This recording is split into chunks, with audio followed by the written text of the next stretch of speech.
bem-vindos a mais um webinar da Secção Sul da Ordem dos Enfermeiros e hoje vamos abordar exatamente aquilo que é o tema do desenvolvimento de projetos de intervenção por parte dos enfermeiros.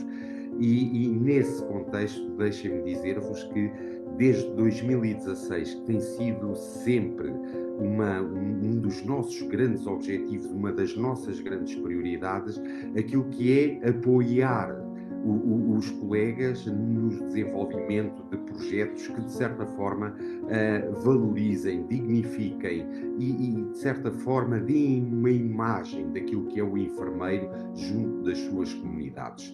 E, nesse sentido, criámos exatamente aquilo que é o orçamento participativo para que todos os colegas que assim o desejem e que tenham ideias inovadoras, que tenham projetos pessoais, individuais, coletivos, de equipa, para que possam, de certa forma, com o nosso apoio também e com os recursos da própria Secção Sul da Ordem dos Enfermeiros, sustentar aquilo que é o seu sonho de uma intervenção comunitária através de um projeto que, como disse, possa potenciar a imagem, o reconhecimento e o papel daquilo que é o enfermeiro junto das comunidades. E por isso contem sempre connosco. Este webinar sobre a realização de projetos de intervenção surge no âmbito das edições anteriores do Orçamento Participativo, haver muita dificuldade de alguns colegas sobre a realização de projetos de intervenção e muitos deles solicitaram-nos alguma formação e alguma orientação nesse sentido. E então cá estamos nós a dar a resposta a esses colegas com esta formação. E para não me alongar muito mais, deixo com os nossos preletores e com o nosso moderador e bom trabalho a todos e até já. Todos nós sabemos que a enfermagem percorreu um longo caminho até adquirir a notabilidade e a importância que tem atualmente. Para tal, todos nós também sabemos que tem contribuído múltiplos fatores, entre os quais a investigação. Não existe qualquer dúvida que a implementação de projetos de intervenção no âmbito da profissão de enfermagem e, obviamente, a aplicabilidade desses resultados, dessa investigação, na prática clínica, conduziram a melhores cuidados de saúde, traduzindo-se na qualidade, na segurança, na satisfação e no bem-estar dos utentes. Contudo, muitos enfermeiros manifestaram e manifestam dificuldade na consecução de projetos de intervenção, por vários motivos, e em particular a sua elaboração e financiamento, não os conseguindo por isso implementar. Este webinar constitui-se então como o ponto de partida para o orçamento participativo, uma vez que aborda procedimentos para a construção do projeto de intervenção, podendo auxiliar e esclarecer os enfermeiros sobre a sua elaboração. Para abordar estas questões muito rapidamente, contamos neste painel com os contributos de dois convidados, enfermeiros, colegas, a quem agradeço desde já a sua disponibilidade para partilharem os conhecimentos e os saberes. Para nos falar então da temática procedimentos para a construção de um projeto, temos connosco a senhora enfermeira Ermelinda Caldeira, vogal do Conselho de Enfermagem Regional da Secção Regional de Sul da Ordem dos Enfermeiros, é enfermeira especialista em enfermagem comunitária, é doutorada em enfermagem e é também professora na Escola Superior de São João de Deus da Universidade de Évora. O tempo é seu, senhora professora Ermelinda Caldeira, se faz favor. E antes de iniciar a minha apresentação propriamente dita, temos aqui já dois aspectos que eu gostaria de clarificar e que remetem para aquilo que é o planeamento estratégico e o planeamento operacional. Portanto, sendo o primeiro, portanto, o planeamento estratégico, aquele que configura o enquadramento e as linhas de orientação do segundo, que é o planeamento operacional. Posto isto, também outro aspecto que gostaria de referir antes da minha apresentação e que gostaria de clarificar, antes de entrarmos na abordagem do projeto propriamente dita, e que é o facto da importância também de se seguir, quando nós desenvolvemos projetos de intervenção, de seguirmos uma metodologia participativa. na minha experiência e ao longo dos anos que eu oriento projetos de intervenção, portanto, tem sido sempre, portanto, no fundo, oriento sempre no sentido de que seja seguida este tipo de metodologia. E esta metodologia participativa, quando falamos em metodologia participativa, estamos fundo ao certo, a falar de quê? Portanto, estamos a falar fundamentalmente de uma abordagem que é caracterizada pela valorização da multiplicidade de perspectivas presentes no contexto de um projeto, e da intervenção esta perspectiva, no fundo, envolve a mobilização de uma considerável multiplicidade de métodos, técnicas, instrumentos e ferramentas, caracterizados pela prevalência de procedimentos que envolvem ativamente todos os atores que estão implicados num determinado projeto ou implicados, portanto, neste contexto ou neste evento. Assim, nesta metodologia, portanto, nas metodologias participativas, portanto, valoriza-se principalmente a interação, o confronto de perspectivas e o envolvimento, e particularmente o envolvimento de todos os participantes. Ou seja, se a metodologia de projeto, portanto, é uma metodologia que se caracteriza pela centralidade do projeto enquanto um instrumento de intervenção, a metodologia participativa de projeto remete-nos aqui para um maior envolvimento dos diferentes atores em todo este processo de desenho e de gestão de projetos. E, portanto, é essencialmente estes dois aspectos que gostaria de clarificar antes de iniciar. Vou agora compartilhar a tela. Portanto, e vamos agora entrar naquilo, posto estes dois princípios, que no fundo são orientadores, para mim são orientadores na elaboração de um projeto, vamos então dar início àquilo que nos trouxe aqui, no fundo, esta abordagem sobre o processo de desenvolvimento, de todos os procedimentos para o desenvolvimento de um projeto de intervenção. Optei para a construção de um projeto, e isso eu vou tentar seguir, espero ser o mais clara possível, na medida em que não é fácil todo este processo, portanto é um processo que é longo, mas para além dos procedimentos para a construção do projeto, abordar aqui um pouco daquilo que é a importância do diagnóstico de todos os requisitos a ter em conta na elaboração do diagnóstico de situação, que é a primeira fase da elaboração de um projeto, é extremamente importante, que é o pilar de todo o projeto que vai ser desenvolvido. Também abordar um pouco sobre os critérios a usar para perceber a validade e o rigor deste diagnóstico, a importância da avaliação como um recurso para uma boa concretização. E este é outro aspecto e que irei também falar um pouco sobre ele, sobre a importância de, quando nós pensamos um projeto, pensar na forma como é que eu vou poder avaliar não só o projeto, mas tudo aquilo que são as ações desenvolvidas ao longo deste projeto, e ainda a importância da definição de indicadores, porque no fundo são estes indicadores que nos vão permitir perceber como é que se está a processar o desenvolvimento do projeto, tanto em termos de em si, como em termos de indicadores de resultado.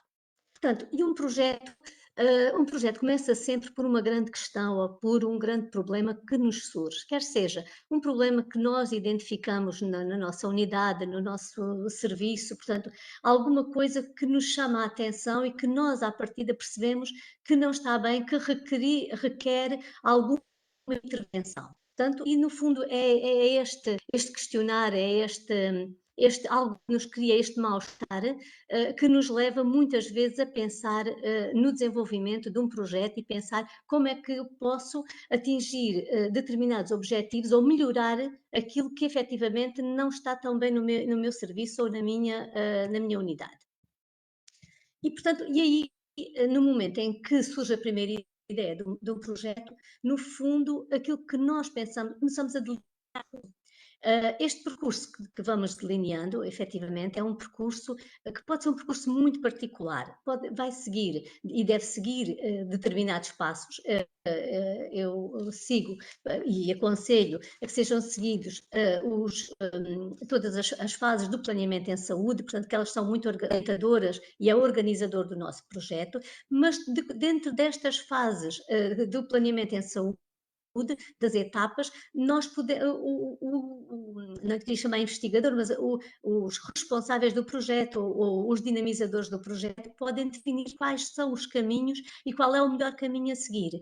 E este caminho que é definido não tem de ser definido, não é definido só no início, portanto, é um projeto, podemos em determinado momento estar a seguir um percurso naquele projeto, mas em determinado momento o percurso do projeto e, portanto, isso é efetivamente viável, porque cada projeto é sempre um projeto que é único, portanto, segue o caminho que o constrói de decidirem, porque o desenho tem sempre muitos fatores envolvidos, tem a ver com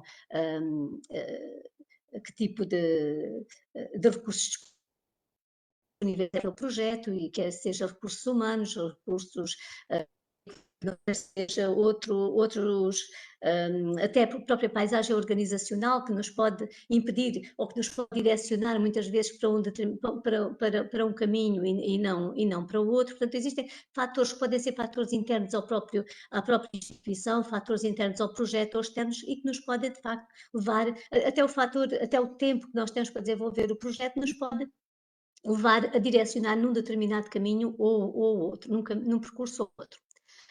E este processo de planeamento, ele vai caminhar sempre do diagnóstico de uma situação concreta. Portanto, é sempre o primeiro passo, é o diagnóstico da situação. Ele vai caminhar no sentido da clarificação dos objetivos gerais do projeto, para chegar depois, mais à frente ou no final, à identificação das atividades concretas que se espera conduzam à concretização dos objetivos do projeto. Falar em planeamento, e antes de entrar no projeto propriamente dito, é importante nós pensarmos aqui o que é apresentar aqui um conceito de planeamento. Portanto, que este planeamento é sempre um processo que efetivamente é contínuo, é um processo que nos permite a previsão de recursos e dos serviços que são necessários para que se possam atingir determinados objetivos. Portanto, os objetivos que nós pretendemos atingir com o projeto. E planear consiste em vários aspectos, consiste em pensar uma mudança, no fundo, antecipar conceptualmente uma realidade que é desejável. Portanto, quando nós identificamos um problema na nossa unidade, nós percebemos que existe aquele problema, porque nós sabemos à partida o que é desejável que acontecesse. E o que acontece é diferente daquilo que é desejável. Portanto, quando desenvolvemos o projeto é sempre no sentido de se chegar àquilo que é o ideal para nós, ou o ideal naquele momento, ou possível. E, portanto, planear consiste ainda em prever as etapas necessárias, todas as etapas que nós precisamos de ir desenvolvendo até conseguir a mudança pretendida, identificar os fatores que vão afetar os processos e o modo como podemos intervir sobre eles, definir as ações, as nossas intervenções para mudar aquela realidade ou para a melhorar e mobilizar todos os meios que são necessários para essa mudança, que é uma mudança tão desejada. Portanto, alguns elementos que caracterizam este processo de planeamento passam por ele ser sempre voltado para o futuro, ser contínuo, dinâmico, no fundo pretende aqui a racionalidade da tomada de decisões e visa principalmente selecionar entre as várias alternativas, portanto, um determinado percurso de ação. Só uma curiosidade, no fundo, o que é que leva muitas vezes, quais são os mitos do planeamento? E os mitos de planeamento, porquê? Porque na maioria das pessoas, o que é que leva as pessoas a não planear ou a não desenvolver os projetos, portanto, desenvolver um projeto estruturado? Porque se parte do princípio, muitas vezes, que não vale a pena planear, porque depois não existem os recursos para se dar continuidade aos projetos, porque se vai fazer um planeamento e depois ninguém vai executá-lo, porque há outras coisas para fazer, estes no fundo são mitamento, porque é da minha Enfermeira Melinda, experiência e dos projetos. enfermeira Sim, Melinda, sim, peço desculpa. Se calhar era melhor sim, desligar o seu vídeo porque o som está com alguns cortes. está. Então, eu vou tentar, agora não estou conseguindo. Como é que eu consigo desligar? Consegue-me desligar? Cá em baixo ao pé do desativar o som, tem o iniciar o vídeo. Só que agora não posso, é só que agora não me está a aparecer porque, como estou a compartilhar tela, isto não me aparece.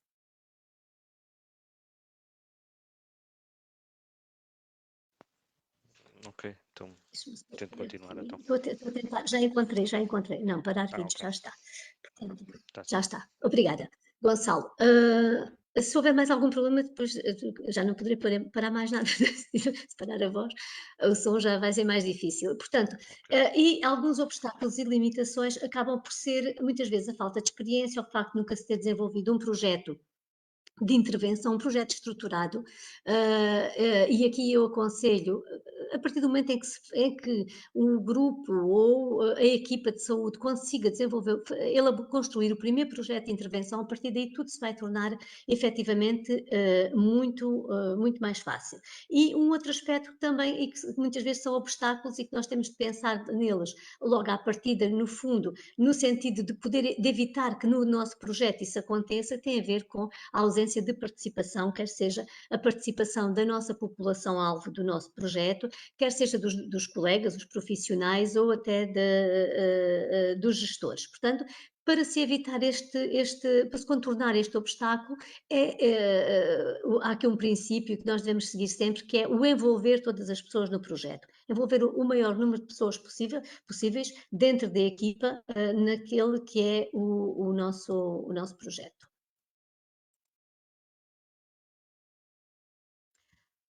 As etapas do planeamento em saúde que eu trouxe aqui, agora vamos entrar no projeto propriamente dito.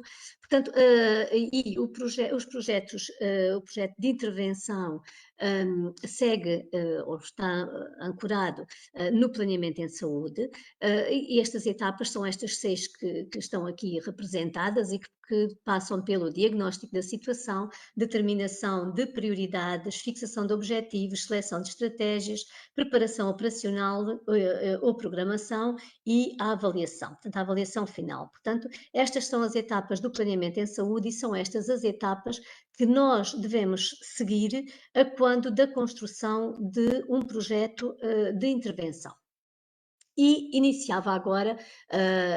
vamos iniciar agora pela primeira etapa do nosso projeto. E a primeira etapa, aliás, a primeira etapa, até antes de nós podermos estruturar todo o nosso projeto, portanto, passa pelo diagnóstico, pela primeira fase, que é efetivamente o diagnóstico de ação. O que é que nos permite o diagnóstico de situação? Aliás, a primeira situação que nos aparece acaba por ser o problema que nós identificamos, portanto, algo que nos preocupa no nosso serviço, mas não temos a certeza, portanto, aquilo pode ser um problema, mas nós podemos considerar que é um problema, mas se é um diagnóstico efetivo, isso não nos permite perceber se o problema se é um problema real. E, portanto, através do diagnóstico de situação, este permite-nos identificar com objetividade e em profundidade os problemas de saúde e determinar as necessidades reais daquele grupo e, portanto, e até mesmo identificar as potencialidades e os recursos que nós temos para o desenvolvimento do nosso projeto. Para desenvolvermos e sendo esta a primeira etapa do diagnóstico, primeira etapa do projeto, já falámos aqui, portanto, existe um problema, nós precisamos do diagnóstico de situação, de facto, para justificar aquele problema, para perceber efetivamente se é um problema real e, portanto, para desenvolvermos este diagnóstico, nós podemos socorrer-nos de métodos e técnicas para identificar os problemas e as necessidades. E podemos utilizar diversas técnicas, nomeadamente indicadores, inquéritos, e aqui inquéritos, portanto, entrevistas ou questionários, pesquisas de consenso, portanto, podemos utilizar vários destes, não apenas um destes instrumentos, nós podemos utilizar indicadores e um inquérito por questionário, podemos utilizar os três e fazer a triangulação dos resultados. Podemos utilizar só uma destas técnicas, mas, portanto, todas elas nos permitem chegar a um diagnóstico de situação. Dependendo do tipo da técnica que nós vamos utilizar para o nosso diagnóstico, assim também teremos que ajustar os nossos procedimentos. E aqui há um aspecto que é extremamente importante, porque quando nós fazemos, ou quando nós elaboramos o diagnóstico de situação, o diagnóstico em si, ele pode ser por si só um trabalho já um trabalho de investigação. E isto porquê? Porque para o diagnóstico utilizar técnicas da investigação, portanto, e todos os procedimentos relativos também à investigação. Porquê? Eu vou aplicar um exemplo, eu preciso para o diagnóstico de situação de aplicar um questionário. Por um exemplo. Este questionário, eu vou fazer uma pesquisa, vou procurar questionários, preferencialmente questionários já testados e que se adequem àquilo que eu pretendo investigar e, portanto, ou seja, logo à partida, a utilização desse questionário, se eu vou aplicar a seres humanos, vou aplicar aos utentes, ou vou aplicar estes questionários a profissionais de saúde, a familiares de cuidadores, a quem seja. Portanto, existe por trás deste aspecto toda uma série de procedimentos que eu tenho de realizar também. Se eu vou aplicar um questionário, eu vou precisar, vou ter aqui outros aspectos em conta, ou uma entrevista, também acontece o mesmo, ou as pesquisas de consenso, eu vou ter as questões éticas acerca das quais eu tenho de ter uma atenção muito particular. E aqui eu tenho de pedir também um consentimento, portanto, a uma comissão ética para poder, de facto, avançar com a realização do diagnóstico de situação. Posso, no entanto, utilizar outras técnicas, por exemplo, uma revisão para fazer o meu diagnóstico de situação, fazer uma revisão da literatura, ou uma revisão sistemática da literatura, ou uma revisão da literatura, e aí não vou efetivamente necessitar do parecer de uma comissão de ética, mas aplicando questionários ou entrevistas, aí efetivamente eu vou precisar de mais destes procedimentos e portanto, de seguir todo o procedimento que se relaciona, portanto, com a investigação. Também vos posso depois mostrar no final o documento onde é feito o pedido, portanto, à Comissão de Ética da Universidade de Évora, que é aquele que eu tenho aqui presente, ou da ARS, mas a da Universidade de Évora, que é relativamente mais simples. Portanto, como é que nós podemos avançar com esses pedidos? Portanto, e tal como eu já vos disse, podemos utilizar qualquer uma destas técnicas quantitativas ou qualitativas, portanto, ou utilizar apenas indicadores, ou até utilizar as várias técnicas e fazer, de facto, aqui a triangulação de resultados. Apenas aqui só para recordar, portanto, quais são os indicadores, se eu vou utilizar indicadores no meu diagnóstico de situação, quais são aqueles que eu posso utilizar, demográficos, socioeconómicos, sanitários, de utilização dos serviços de saúde ou de recurso. Portanto, estes indicadores também eles me vão permitir, portanto, vão-nos ajudar a conhecer ou a medir a realidade, portanto, de uma forma diferente daquela que eu vou utilizar quando aplico um questionário, mas também eles me vão ajudar e permitir fazer um diagnóstico de situação. E aqui depois vos posso deixar os vários tipos de indicadores que podemos efetivamente quando utilizamos ao utilizar, peço desculpa, quando utilizamos seja inquéritos por questionário ou quando utilizamos uma revista para o nosso diagnóstico de situação, aqui teremos de desenvolver todos os procedimentos relativos à utilização de uma entrevista ou à utilização de um questionário. Se optarmos por, vamos imaginar que vamos desenvolver o diagnóstico no serviço, ou temos um problema no serviço, que é a queda dos doentes internados no serviço X, por exemplo. E aqui eu vou optar para fazer o diagnóstico por fazer entrevistas aos enfermeiros do serviço ou aos profissionais de saúde, por fazer entrevistas aos utentes, por fazer entrevistas a médicos, portanto, ou seja, aqui eu tenho de organizar todo o procedimento para esta entrevista. Por um lado, é a própria construção do guião da entrevista, se é de facto o pedido à Comissão de Ética, poderá ser a Comissão de Ética do Hospital da instituição para a realização destas entrevistas, será depois o marcar a data para as entrevistas, entrevista, ou seja, todos os procedimentos e após a entrevista, todos os procedimentos das atividades daquela entrevista. Se utilizar um questionário, o procedimento, e teremos de ter todos os procedimentos relativos ao questionário e também aqui termos em atenção, portanto, as questões, mais uma vez, as questões éticas e, portanto, mas podemos utilizar um destes instrumentos.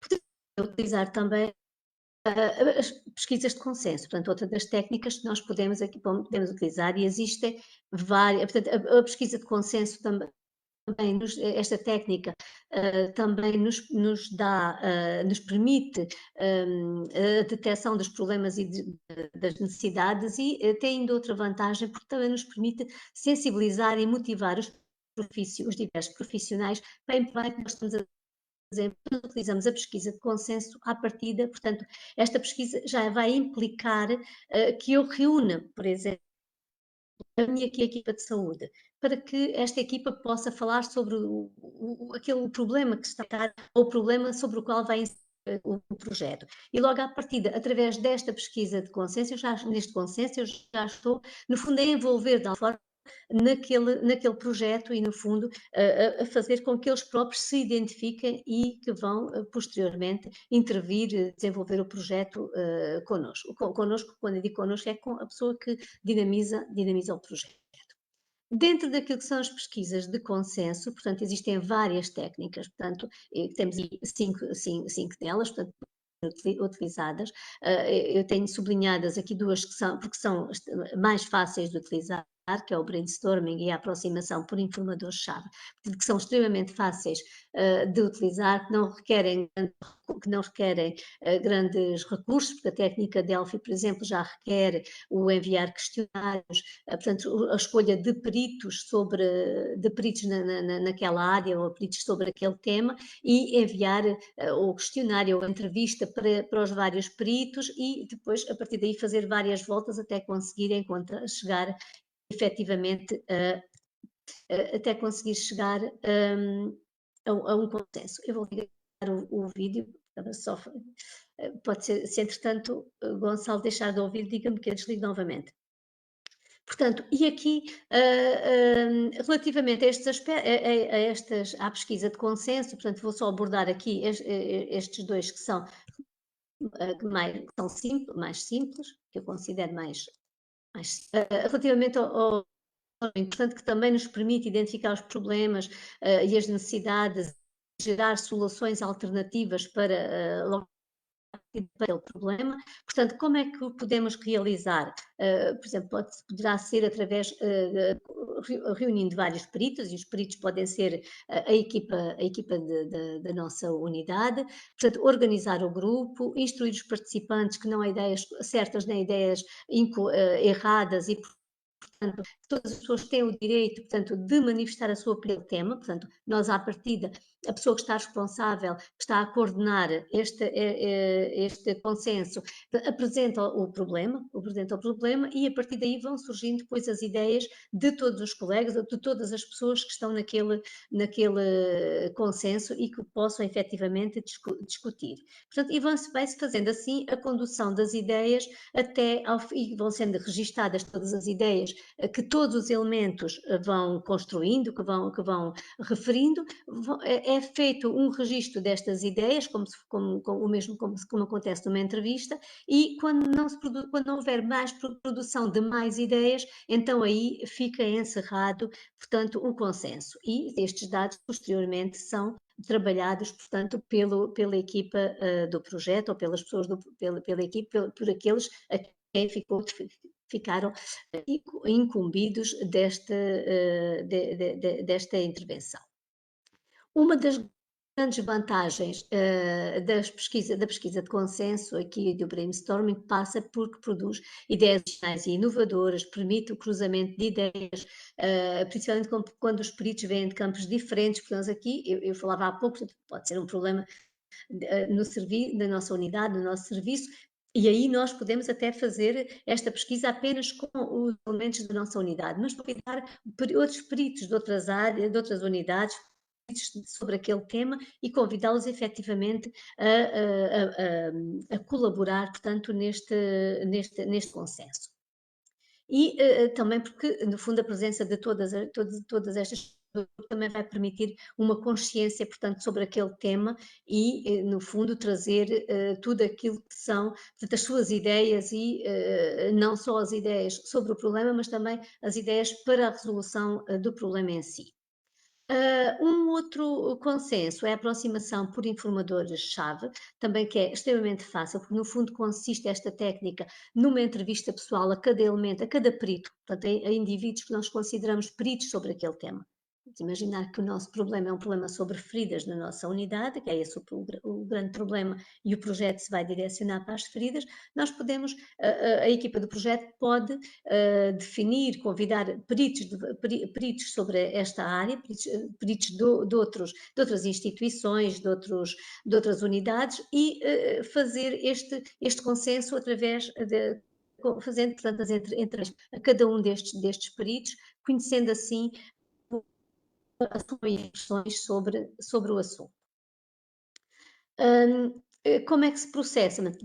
São apresentados os objetivos, a equipa do projeto constrói um questionário, se for o caso, ou um guião da entrevista, contacta os participantes, irá entrevistá-los e depois compila todos os resultados da entrevista até redigir o relatório final, o que resulta, portanto, destas entrevistas. Portanto, o diagnóstico de situação.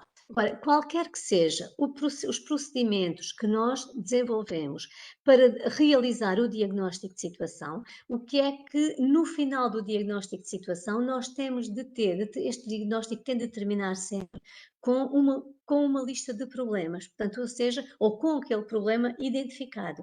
Portanto, ou seja, no final nós temos de ter quais são os problemas, se for um diagnóstico mais abrangente, ou se já estivermos a direcionar para um problema muito específico, portanto, ter resultados sobre o nosso problema.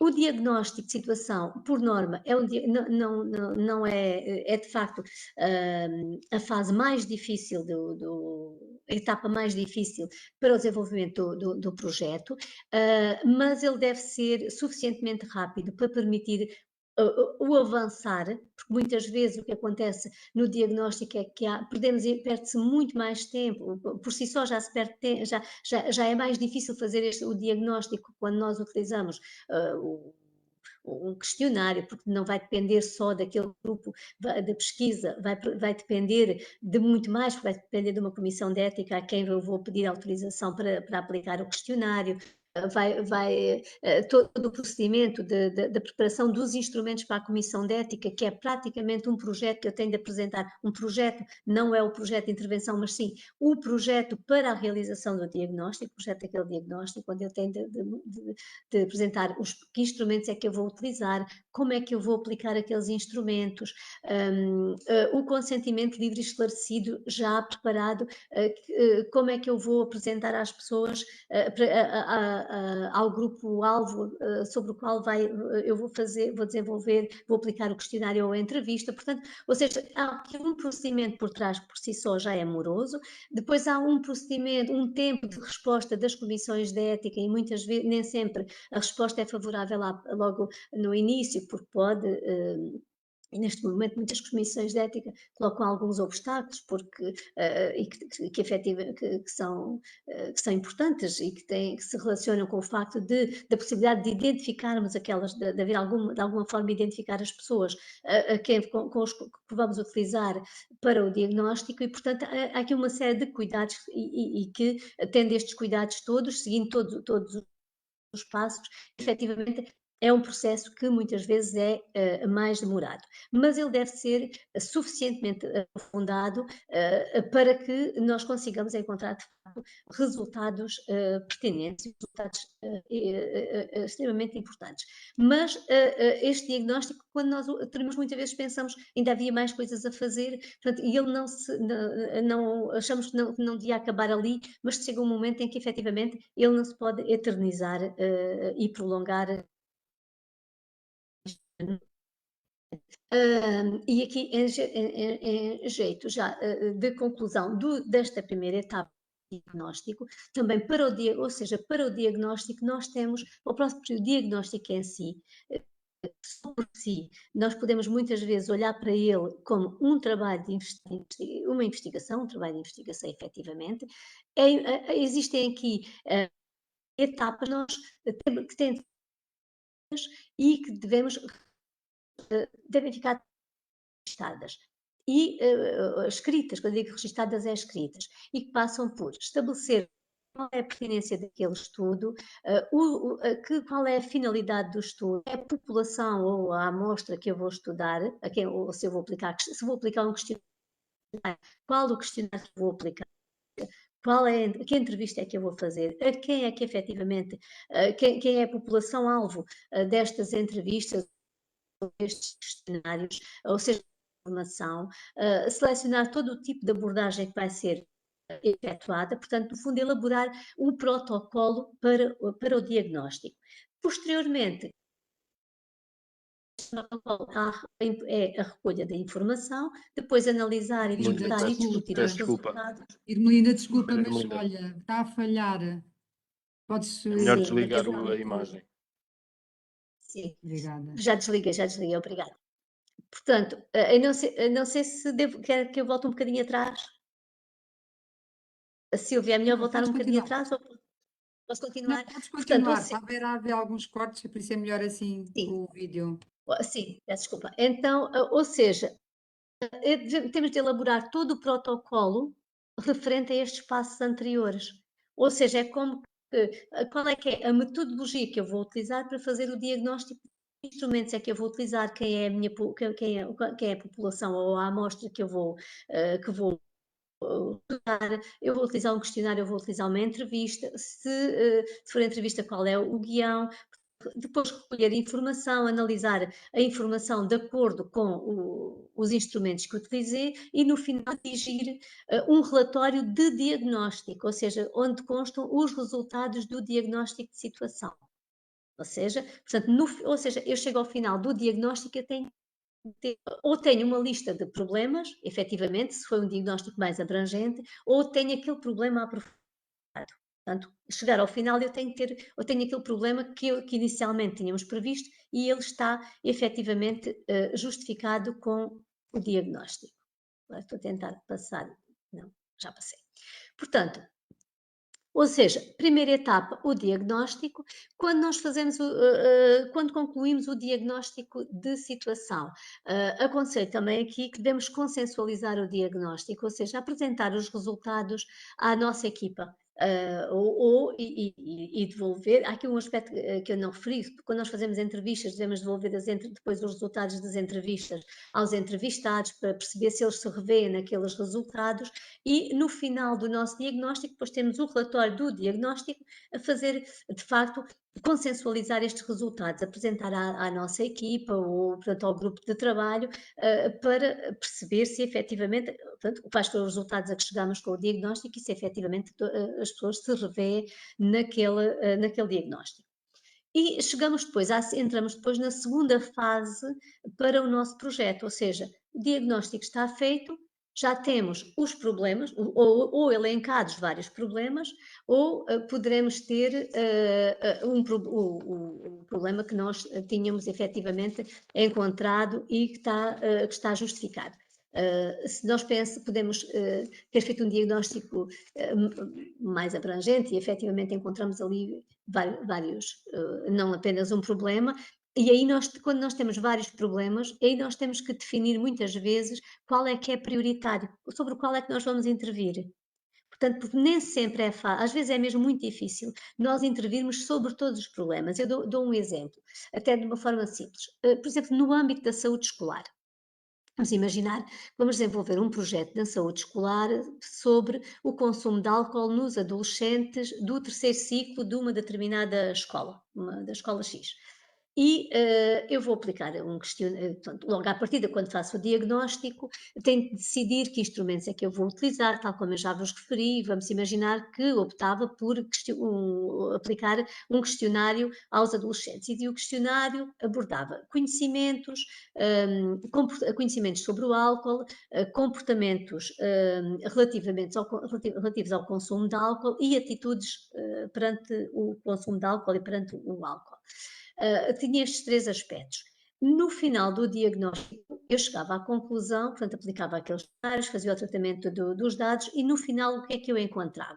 Que aqueles adolescentes, eles tinham déficit de conhecimento sobre o álcool, tinham comportamentos de consumo de álcool excessivos e tinham uma atitude muito favorável ao consumo de álcool.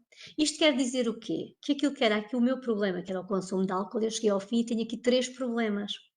Todos eles culminam no mesmo, que é o consumo de álcool, mas eu tenho que perceber que tempo é que eu tenho para desenvolver este projeto, e se o meu grupo de trabalho, do projeto, se não tem a possibilidade de desenvolver ou de intervir sobre estes 3 aspectos, nós podemos optar por intervir inicialmente ou desenvolver o projeto só para um destes problemas. E eu posso pensar, e depois aqui é necessário priorizar, ou seja, eu tenho aqui déficit de conhecimentos sobre o álcool, tenho comportamentos de consumo de álcool e tenho atitudes favoráveis face ao consumo de álcool. Eu vou intervir, e agora, não vai ser de uma forma aleatória que eu vou decidir, vou intervir sobre os conhecimentos ou vou intervir sobre os comportamentos. Posso decidir aqui, tenho de ver o que é de facto mais importante intervir naquele momento. E, portanto, ou seja, tem que definir qual é ali a prioridade. Quando define as prioridades, podemos ter a definição de prioridades, pode passar aqui, é logo aqui a segunda etapa. Eu posso definir as prioridades tendo em conta estes critérios, que é a dimensão da população que é abrangida, e isto até no caso nós temos outro tipo de problemas. Eu podia ter acidentes rodoviários, então, vamos imaginar uma unidade de saúde, e eu tenho quedas no domicílio, acidentes rodoviários e obesidade infantil, por exemplo. Tenho 3 problemas e fiz um diagnóstico, e efetivamente estes são os 3 grandes problemas daquela unidade, neste momento daquela população que é abrangida pela unidade. Aqui, como é que eu vou definir sobre qual é que eu vou intervir? Posso pegar também nestes critérios, que é a dimensão da população que é abrangida, as repercussões do problema na população, ou seja, no fundo a transcendência social e económica deste problema, e a forma ou o modo de responder com os recursos que eu tenho disponíveis. Este também é um aspecto importante, porque nós podemos muito querer dar resposta a um problema e não a outro, em detrimento do outro, porque até consideramos que aquele é mais importante, mas eu posso não ter recursos para dar resposta àquele problema, e portanto isso por si só também me justifica que eu teria de optar naquele momento por desenvolver um projeto numa outra direção. Agora, para determinar as prioridades, também aqui nós temos várias técnicas, temos aqui 5 tipos de técnicas diferentes que nós podemos utilizar para determinação de prioridades. E eu, como pensei em tentar simplificar o mais possível, vou apenas apresentar, então, aqui desde a grelha de análise até às técnicas gerais de ordenação, mas podemos utilizar qualquer uma delas para fazer a nossa ordenação, a nossa determinação, para priorizar os nossos problemas. E as mais simples, as que eu considero mais simples, eu pessoalmente, há aqui muitas que são o método de Alan, também é extremamente simples, mas estas duas agradam muito, que é a escala de medida linear e a comparação por pares. Portanto, qualquer uma delas nos permite ordenar, definir qual é o problema que é prioritário para aquela equipa ou que é prioritário para as pessoas. Isto pode ser, quando eu digo aqui, vamos ver, eu posso, depois, isto tudo são estratégias de quem está a fazer o projeto, da equipa do projeto. Eu posso aplicar esta escala, por exemplo, uma escala de medida linear para definir qual é o projeto, qual é o problema que é prioritário, posso aplicar, por exemplo, aos profissionais de saúde, e são eles que me vão, de acordo com a perspectiva deles, qual é o problema que é prioritário.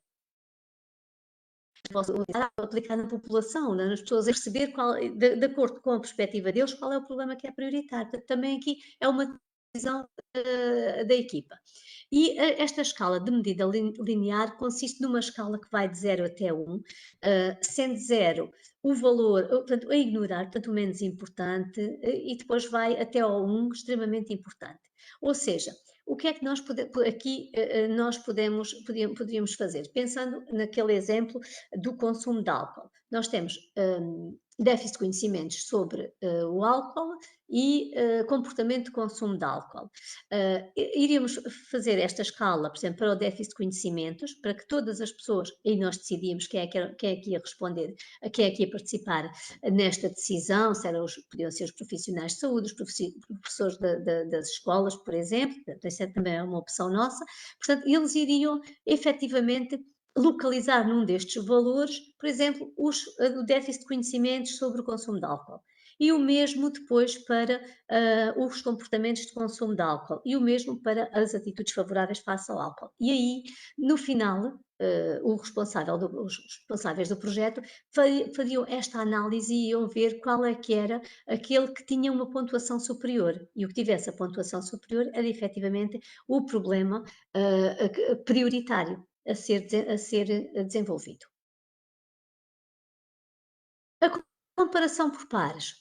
Portanto, uma outra técnica que nos permite priorizar. Portanto, esta técnica, a comparação sempre, no fundo, a partir do momento em que nós temos dois problemas, fazer a comparação entre dois ou mais problemas que nós possamos ter. E porquê? Porque a comparação por pares permite-nos, temos aqui, por exemplo, o problema A, o B, C, D, E, eu já vos mostro aqui com um exemplo prático, A, B, C, D, E, portanto, vários problemas, e vamos comparar o problema A com o problema B, e depois definir entre o A e o B qual é que nós consideramos, nós ou a equipa de saúde considera que é prioritário, entre o A e o C, qual é mais importante, entre o A e o D, ou seja, cada um deles sempre com todos os outros. E no final isto vai nos dar depois uma percentagem que também nos permite verificar qual é o problema, aquele que é mais vezes referido ou em detrimento dos outros. E portanto, neste caso aqui seria o problema portanto, porque ele foi aqui apresentado 4 vezes, 1, 2, 3, 4 vezes o foi considerado mais importante do que outros problemas e, portanto, ele tem um peso de 40%, ficou em primeiro lugar. Vou mostrar-vos aqui, que eu tive aqui a colocar, por exemplo, vamos imaginar que numa unidade de saúde nós fizemos um diagnóstico de situação e identificámos estes problemas: acidentes domésticos, excesso de peso na adolescência e acidentes rodoviários. E vai ser a equipa de saúde, entre a equipa, que nós vamos tentar priorizar para perceber que não podemos intervir este ano ou no próximo ano sobre desenvolver um projeto para todos estes problemas. Então, vamos comparar, através desta comparação por pares, a 2 e 2, portanto, comparar os acidentes domésticos, que é o problema 1, com o problema 2, que é o excesso de peso. Este foi um exemplo. E nós perguntamos à equipa, então, entre acidentes domésticos e o excesso de peso, para nós, qual é que é o problema que tem mais importância para nós aqui, ou que nós consideramos mais grave? Então consideramos, entre estes dois, é o excesso de peso, ok? Excesso de peso de adolescentes, ok. Então, entre os acidentes domésticos e os acidentes rodoviários, qual é que é o problema aqui que nós achamos que é prioritário, ou que tem mais consequências para as pessoas? consideramos que são os acidentes, entre acidentes domésticos e acidentes rodoviários, são efetivamente os acidentes rodoviários. E depois fazemos o mesmo para o problema 2. Então, entre o excesso de peso e os acidentes domésticos, qual é que é prioritário? É o excesso de peso, efetivamente. E entre o excesso de peso e os acidentes rodoviários, então, é os acidentes rodoviários. E fazemos isto entre todos, sempre a 2 e 2. E no final vai-nos dar, vamos ver qual é que é o que tem mais peso. Neste caso, relativamente aos acidentes rodoviários, que é o problema 3, ele foi considerado mais importante do que os outros em 4 vezes. E, portanto, tem um peso de 66,67%, enquanto que, em segundo lugar, o problema 2, com 33,33%. E o outro teve 0. Portanto, isto é uma forma de priorizar. Isto leva-nos a quê? Então, neste caso, iríamos desenvolver um projeto, ou seria mais pertinente desenvolver um projeto sobre os acidentes rodoviários. Claro que, se nos acontecesse não ter os meios naquele momento para desenvolver o projeto sobre os acidentes rodoviários, aí se calhar teríamos de seguir para o segundo problema, também considerado prioritário, o que considerado em segundo lugar, que é o excesso de peso nos adolescentes. Ao selecionar um problema como prioritário, aqui o seu enunciado deve ser sempre coerente e indicar a direção que o projeto deve tomar. Ou seja, depois de eu ter definido qual é que é o problema que é prioritário, a partir daqui eu estou em condições de definir os objetivos do meu projeto. Qual é o objetivo do projeto? Portanto, tenho inicialmente, ou seja, faço diagnóstico de situação. A seguir ao diagnóstico, no final do diagnóstico, eu tenho os problemas identificados. A seguir, vou priorizar os problemas. Qual é o problema mais importante e sobre o qual eu vou intervir e sobre o qual eu vou desenvolver o meu projeto. E a partir daqui, então, eu vou definir os meus objetivos. E os objetivos para quê? Os objetivos já direcionados para o problema sobre o qual eu vou intervir ou sobre o qual nós, a equipa de projeto, decidimos que vamos intervir. E agora, a partir daqui, ou seja, nós já estamos na terceira etapa do nosso projeto, ou seja, vamos ter de formular os objetivos. E para formular os nossos objetivos, também aqui existem regras que nós devemos seguir, tentar, nem sempre nós conseguimos colocar todos os pontos no objetivo, portanto, no objetivo geral, porque o próprio objetivo geral, portanto, o nosso objetivo, ele deve ser, quando nós formos definir um objetivo, logo à partida, ele tem de ser adequado, tem de se adequar à situação que vai suscitar a intervenção. Portanto, podemos ter um objetivo que em nada se relaciona com aquilo que é o nosso problema, portanto, ele tem de ser um objetivo pertinente, ele tem de ser muito preciso, portanto, ou seja, naquele objetivo, quando eu leio o objetivo geral, ele tem que ser exato, ou seja, eu leio o objetivo e tenho de perceber qual é que é o percurso que vai ser efetuado até ao final, ou seja, o que é que eu pretendo com aquele projeto. Tem de ser realizável, portanto, de nada serve eu definir um objetivo que não consiga realizar, que não consiga atingir. Portanto, esse é um dos maiores erros que nós podemos fazer. E pensar à partida, eu disse logo no início, há um aspecto que nós temos de pensar sempre quando eu penso num projeto, é a avaliação do projeto, como é que eu vou avaliar? E, portanto, o próprio objetivo, ele tem de ser mensurável, tem de nos permitir uma correta avaliação. Isto para que eu consiga estes aspectos. Portanto, o objetivo geral, ele deve conter 5 elementos, estes 5 elementos que aqui vos apresento, eles devem estar contidos na formulação do meu objetivo geral.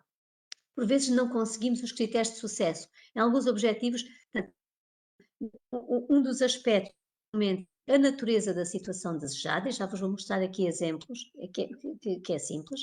Os critérios de sucesso ou de fracasso, este aqui nem sempre, não os conseguimos muitas vezes colocar em todos os objetivos, principalmente quando nós não sabemos. Eu posso colocar estes critérios de sucesso ou de fracasso quando eu sei, vamos imaginar que eu tenho o problema, e vamos agora ao problema das quedas no serviço de cirurgia, por exemplo, queda dos doentes internados no serviço de cirurgia. E eu faço o meu diagnóstico de situação e percebo que nos últimos, o doente teve, durante o seu internamento, uma queda. Isto é muito exagerado.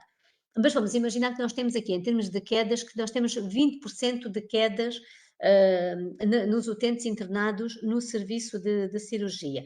Quando eu vou construir o meu objetivo, aqui eu já posso dizer, por exemplo, reduzir o número de quedas, ou seja, se eu tenho 20% de quedas, eu posso já colocar aqui, se eu já sei que no meu diagnóstico eu encontrei que eu tenho 20% de quedas, então o meu objetivo vai ser reduzir as quedas, então eu posso querer reduzir para 10%. E então aqui já posso ser reduzir reduzir em 10% o número de as quedas no serviço de cirurgia do serviço de cirurgia X, e aqui também colocar o tempo, porque este é outro aspecto que deve estar no projeto, que é o tempo em que deverá ser atingido. Ou seja, natureza da situação, critérios de sucesso ou de fracasso, a população-alvo do projeto, a zona onde é que ele vai ser aplicado, o serviço, a unidade, a freguesia, onde for, e o tempo em que se pretende venha a ser atingido. E como é que eu posso formular um objetivo? Um exemplo. E temos aqui, reduzir, este é um exemplo. Vamos imaginar sobre que o nosso projeto era sobre úlceras de pressão. E fizemos o diagnóstico de situação na unidade X e no final do diagnóstico, em conclusão do diagnóstico, chegou-se à conclusão que havia uma determinada percentagem, 20% dos utentes internados naquela unidade desenvolviam úlceras por pressão. Portanto, numa unidade de longa duração e manutenção, por exemplo. Então, o meu objetivo aqui poderá ser um objetivo, reduzir a taxa de incidência de úlceras de pressão, e aqui temos o elemento 1, o elemento 1 é a natureza da situação desejada, portanto, o que é que nós pretendemos é reduzir a incidência de úlceras de pressão em 10%, portanto, reduzir em 10% relativamente àquilo que eu já tenho identificado. Vamos imaginar que eu tenho 30% e eu quero reduzir 10% num determinado período de tempo.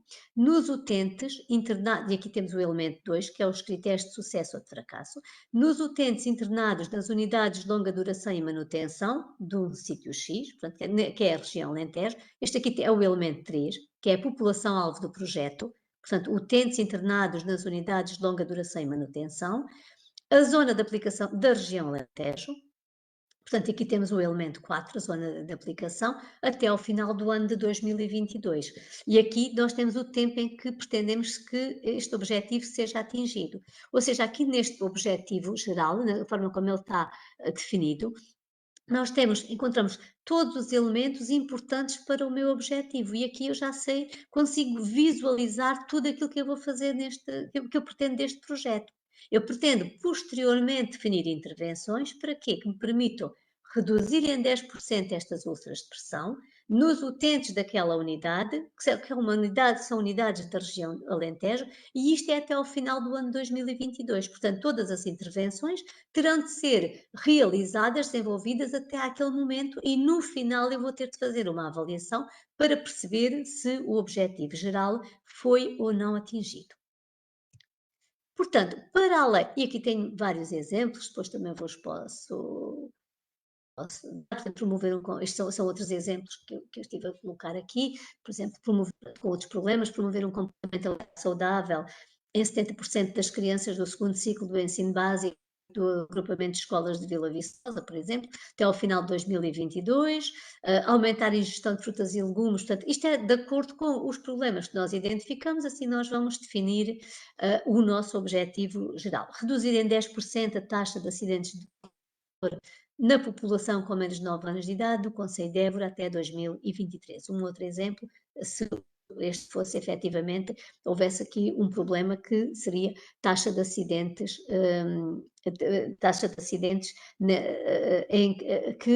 nos quais estão envolvidas crianças e aqui nós, pronto, vamos imaginar, isto seria um problema que estava relacionado com o transporte das crianças para a escola, ou o transporte de crianças em veículos a motor.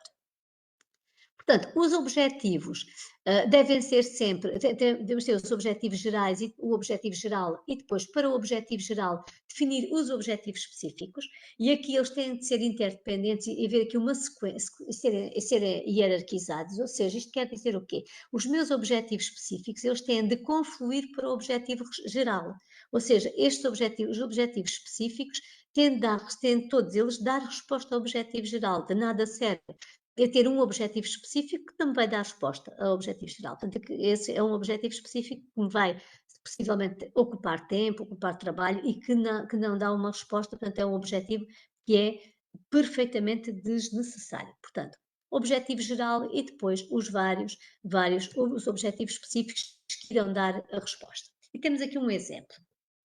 E este último exemplo que eu tenho, portanto, reduzir em 10% a taxa de acidentes por veículo a motor. Portanto, temos aqui todos, portanto, a percentagem, o que é que se pretende, portanto, que é reduzir a taxa de acidentes por veículos a motor, reduzir em quanto? Em 10%.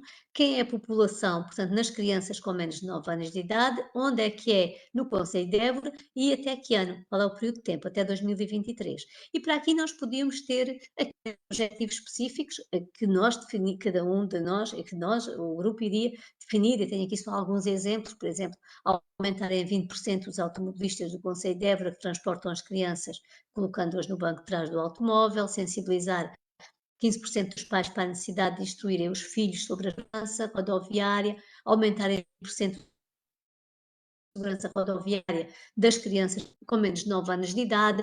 Portanto, depois, de acordo, e isto depois já vamos falar a seguir, de acordo com estes objetivos específicos, também para cada um deles, ter que definir atividades que venham dar resposta aos objetivos. Portanto, atividades para cada um destes objetivos, para atingirmos estes objetivos, porque atingindo todos estes 3 objetivos, nós vamos conseguir atingir então o objetivo geral.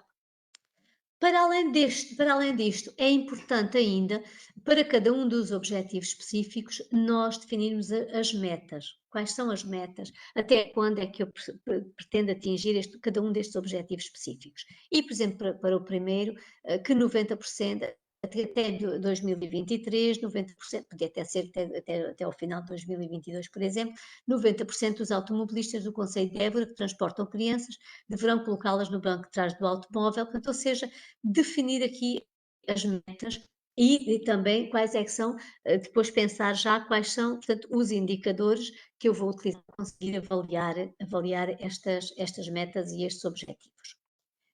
Portanto, após a fixação de objetivos, portanto, definimos o objetivo geral, definimos os objetivos específicos e depois já estamos no momento em que temos de começar a pensar para cada um destes objetivos quais são as atividades que nós iremos desenvolver. E, portanto, aqui, mas ainda antes de chegarmos às atividades, temos de pensar num aspecto também é muito importante e que também é mais uma etapa que faz parte do nosso projeto. E, no fundo, estas etapas podem ser o índice, podem e devem ser o índice do nosso projeto. Ou seja, no nosso projeto temos uma introdução, temos diagnóstico de situação e no diagnóstico qual foi a metodologia utilizada, os resultados do diagnóstico, tudo isso. Chegamos ao final do diagnóstico, temos um conjunto de problemas, ou temos definido o problema, temos o problema bem justificado. Depois, a partir daí, as prioridades, definir os objetivos e chegamos a uma quarta etapa, que é a seleção de estratégias. Ou seja, aqui a seleção de estratégias nem sempre é fácil, a maioria das pessoas refere sempre que é difícil definir as estratégias. Na minha opinião, não é. Eu costumo aconselhar sempre, para definir as estratégias, é nós pensarmos que obstáculos é que eu vou ter ao meu projeto? Eu vou desenvolver o meu projeto, mas o que é que me pode impedir de evoluir? Dentro daquilo que eu quero fazer, que problemas é que me podem efetivamente e cá temos a quarta etapa, portanto, as estratégias.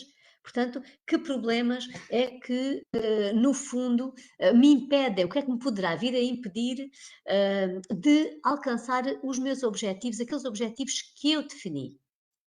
E podemos pensar em algumas. Eu trago aqui também. E muitas vezes e nós olhamos para, para aquele projeto e nós pensamos, bem, um dos aspectos que pode impedir de desenvolver este projeto ou de o colocar em prática, de o operacionalizar, passa pela resistência, muitas vezes, dos meus colegas do serviço para implementar o projeto. Portanto, este é um problema, é que eu acho que eles não se estão a envolver e, portanto, vai haver aqui uma resistência para implementar o projeto. Então, eu posso ter aqui uma estratégia, vou pensar quais são as minhas estratégias, persuadi-los, a tentar incentivá-los a participar, envolvê-los no projeto e arranjar aqui, aqui será pensar em reuniões com os vários profissionais no sentido do seu envolvimento nas avaliações do projeto e de promover este trabalho em equipa. Outro aspecto que nos pode impedir de desenvolver o projeto, a ausência de recursos, quer sejam recursos físicos ou financeiros.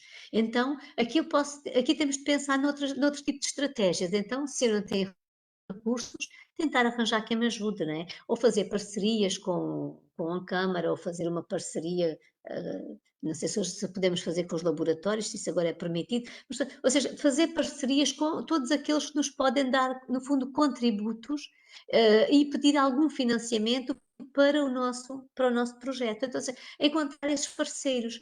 E esses parceiros e são muitas vezes que nos são úteis, porque nós podemos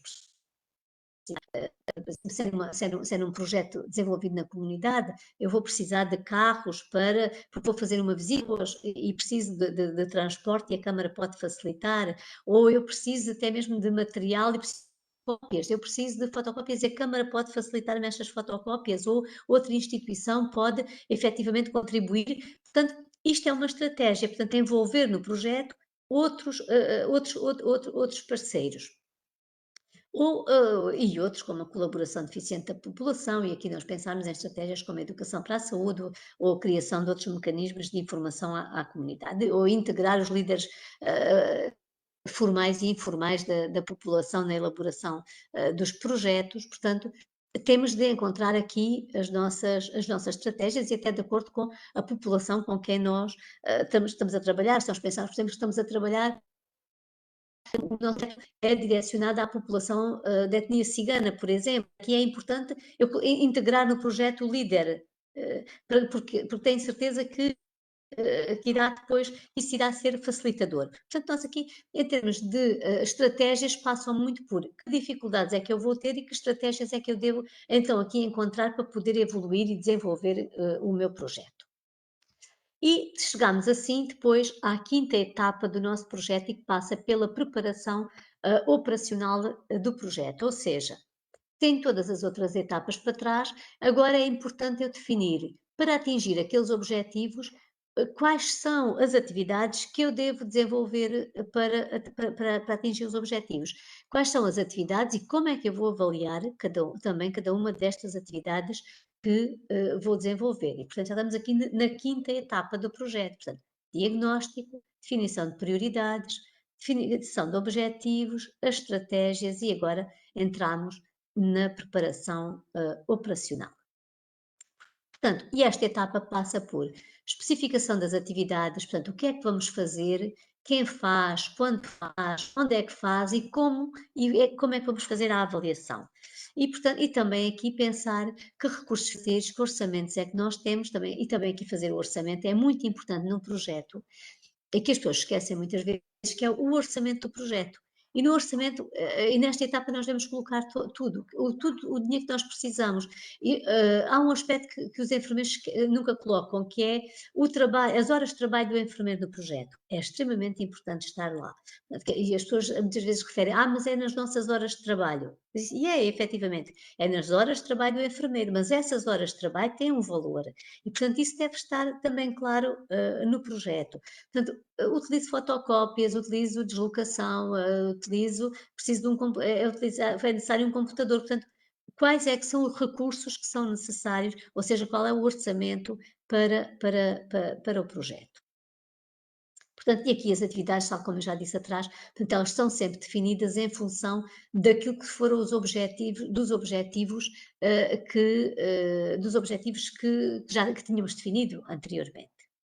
E efetivamente, como eu já vos referi, não criar atividades também que não satisfaçam os objetivos, porque isso é mesmo desperdiçar recursos, ou seja, é para aquele objetivo, quais são as atividades que vão dar resposta àquele objetivo. Estar a desenvolver outras atividades que nada têm a ver com o projeto e que não vão trazer ali nada de novo, não vale a pena. Estamos a desperdiçar efetivamente recursos.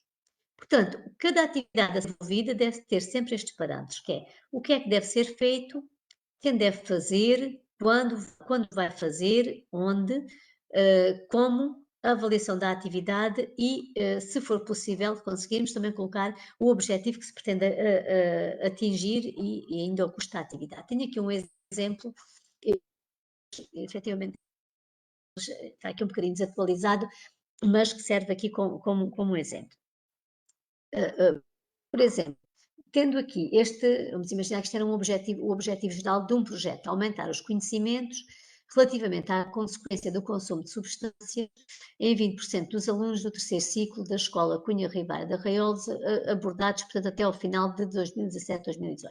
Aqui, as atividades nós podemos colocar num quadrinho deste género, isto é só em termos de exemplo, era um que eu tinha aqui, portanto, uma das atividades para a saúde dirigida aos alunos do terceiro ciclo sobre um determinado tema, quem é que vai fazer aquela atividade, portanto, neste caso é o enfermeiro da UCC e é o médico de saúde pública, quando é que é desenvolvida a atividade, portanto, em que dia, onde é que ela vai ser desenvolvida, como é que vai ser desenvolvida, o que é que vai ser feito, neste caso seria a apresentação de um filme e depois uma discussão e um debate, como é que vai ser feita a avaliação desta atividade, ou seja, quais são os indicadores que me vão permitir fazer a avaliação desta atividade em si, portanto os indicadores são a realização da atividade e a taxa de adesão à sessão, e depois qual é a meta, o que é que se pretendia objetivamente, portanto, pretendia-se ter naquela sessão 85% daqueles alunos e a realização efetiva daquela atividade. Portanto, um outro aspecto que devemos ter aqui na preparação operacional tem a ver com o financiamento. Portanto, se houver financiamento, se não há financiamento, portanto, efetivamente, nós não o podemos fazer, colocamos um orçamento, que é o que eu vos dizia há pouco, qual é que é o orçamento para aquele projeto, e colocar ainda um cronograma, um outro aspecto que é muito importante também na execução, portanto, um cronograma onde está definido todas as fases dos diversos procedimentos que nós vamos desenvolver, se forem feitos regulamentos organizados regulamentos ou protocolos com alguma entidade, portanto, também elas devem estar aqui e, efetivamente, o orçamento da atividade. Ok, e chegamos, posto isto, depois de termos definido quais são as intervenções, como é que vamos avaliar, e aqui é importante, como é que eu vou avaliar cada uma das atividades que desenvolvo, chegamos à sexta etapa e que passa pela avaliação do projeto e avaliação das intervenções. Aqui das atividades. Portanto, nós, para fazermos esta avaliação, nós podemos e devemos utilizar aqui indicadores de atividade ou de execução, temos aqui, portanto, este indicador mede a atividade desenvolvida num determinado serviço, pode ser, por exemplo, estes indicadores de atividade ou execução são indicadores que nós vamos utilizando ao longo do desenvolvimento depois do projeto e, aliás, vamos depois utilizar mas devem ficar já no projeto, que é um exemplo, nós temos definido um determinado número de sessões de educação para a saúde, mas só depois qual foi o número daquelas que realizámos para percebermos qual é a percentagem de sucesso ou insucesso daquela nossa atividade. Ou outro indicador podia ser o número de pessoas presentes, e aqui nós teríamos o número de pessoas convocadas para uma sessão, isto fosse, por exemplo, para uma determinada sessão de educação, uma sessão, por exemplo, para pais numa escola, número de pais previstos ou convidados, contactados para estarem presentes, o número de pessoas, de pais que estiveram efetivamente presentes, vezes 100, e vai-nos dar a taxa, a percentagem de sucesso daquela atividade. E depois outros indicadores, como os indicadores de resultado ou de impacto, que este é no fundo é um indicador que já vai medir as alterações verificadas, portanto, no problema, portanto, ao longo, já no final do nosso projeto. Portanto, nesta etapa, no fundo, para a avaliação e controle, o que é que por norma, aconselho até que nós possamos fazer uma forma de avaliar. Nós podemos avaliar o projeto em si, como é que ele decorreu, que importância é que o projeto teve para os intervenientes no projeto, por exemplo, para os para os profissionais de saúde, ou para as pessoas que estiveram, para os utentes, ou para o grupo-alvo daquele projeto. E podemos aqui no projeto definir que, para a avaliação, eu até posso ir utilizar um questionário de pontos fortes e pontos fracos no final do nosso projeto. Ou eu posso fazer a reaplicação de um questionário que apliquei no início, antes do projeto. Por exemplo, eu apliquei um questionário quando fiz o diagnóstico de situação. Vamos agora pensar no exemplo que eu dei relativamente ao consumo de álcool nos adolescentes numa determinada escola, o consumo de álcool dos adolescentes no 3º ciclo. Apliquei um questionário antes das intervenções, foi o questionário aplicado durante o diagnóstico. No final, e aqui no projeto, eu estou apenas ainda a fazer o projeto, eu posso planear que a avaliação será a reaplicação do mesmo questionário após a realização de todas as intervenções que foram planeadas. E, portanto, ou seja, quando eu aplicar o meu projeto, no final eu volto a aplicar aquele questionário aos alunos que foram sujeitos à intervenção e comparo os resultados após a intervenção com os resultados antes da intervenção. E isto permite-me ver se o projeto foi ou não eficaz naqueles jovens. Quem diz isto diz relativamente a todos, a outros exemplos. Portanto, só aqui em termos só aqui para terminar, e aqui compilando tudo. Diagnóstico de situação, primeira etapa. Posso utilizar para fazer o diagnóstico de situação, posso aplicar um inquérito por questionário, um inquérito por entrevista, posso utilizar indicadores e posso utilizar as pesquisas de consenso. Após a elaboração, após o desenvolvimento do meu diagnóstico de situação, eu devo fazer a consensualização do diagnóstico, ou seja, apresentar o diagnóstico às pessoas envolvidas. Apresento os meus resultados à equipa de saúde, por exemplo. Apresentar os resultados. É um trabalho que é feito na escola. Vou convidar os professores ou os pais, vou fazer ou até faço várias apresentações, faço uma apresentação para os professores e para os pais, faço outra apresentação para a equipa de saúde, ou faço para todos, convoco todos e faço a apresentação dos resultados daquele diagnóstico. E no final do diagnóstico eu tenho um relatório do diagnóstico. E este relatório vai-me dizer o quê? Estes foram os resultados, eu apliquei estes instrumentos e os resultados foram estes e cheguei a estes problemas. Ok. Depois do diagnóstico, estou em condições de definir as prioridades e estes podem ser o índice do meu projeto. Definição das prioridades, definição a seguir dos objetivos, do meu objetivo geral e dos objetivos específicos. Este objetivo geral vai surgir em função daquilo que eu priorizar, que for o problema mais importante. Portanto, de acordo com o problema que eu vou definir, sobre o qual vamos intervir, assim é o objetivo geral, e depois os objetivos específicos.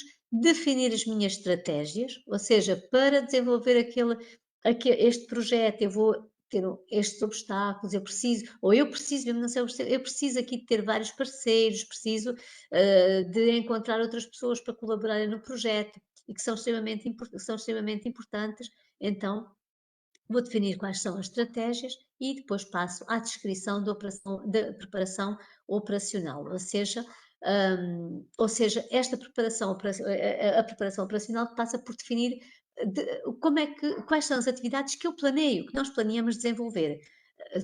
Depois, quando vamos desenvolver o projeto, podemos até ter de fazer algumas alterações, mas, aliás, o projeto pode ser sempre sujeito a algumas alterações, porque quando passamos à operacionalização, nem sempre se consegue adequar tudo aquilo que tínhamos planeado. E aqui neste momento estamos em condições então de redigir todo o nosso projeto, de redigir o projeto. Depois de redigido, então, passamos à fase de intervenção, que é colocar em prática e fazer efetivamente a avaliação do nosso projeto. Portanto, aqui são quando nós construímos o que passa no fundo foi tudo isto que eu já falei aqui, que já apresentei, que é o que é que vamos fazer, portanto, ou seja, qual é a ideia principal do projeto e que normalmente está expressa no título do nosso projeto, porque é que vamos desenvolver aquele projeto, portanto, no fundo é a justificação do projeto, para quê, ou seja, quais são os objetivos, quais são as metas, onde é que o vamos desenvolver, como é que o vamos desenvolver, quem é que o vai desenvolver, quais são os custos, como é que vamos avaliar e como é que depois vamos continuar o projeto. Este é outro aspecto que nós devemos colocar ali na preparação operacional, é como é que nós vamos depois fazer o follow-up do projeto, ou seja, depois do projeto estar desenvolvido, quando é que eu vou fazer uma avaliação no final, ou eu vou fazer uma avaliação daqui a 6 meses, depois das intervenções, depois ou vou fazer, ou faço uma avaliação logo no final, após as intervenções, e ao fim de 6 meses volto a fazer uma avaliação para ver efetivamente se aquele projeto, se aquelas intervenções, ou se o resultado daquelas intervenções perduram no tempo, ou se efetivamente se perderam a partir do momento em que pararam ou suspendemos as intervenções. E, portanto, apresento da bibliografia. Portanto, este é o documento, este documento é semelhante a lições de ética, neste caso este é o que é utilizado na Universidade de Évora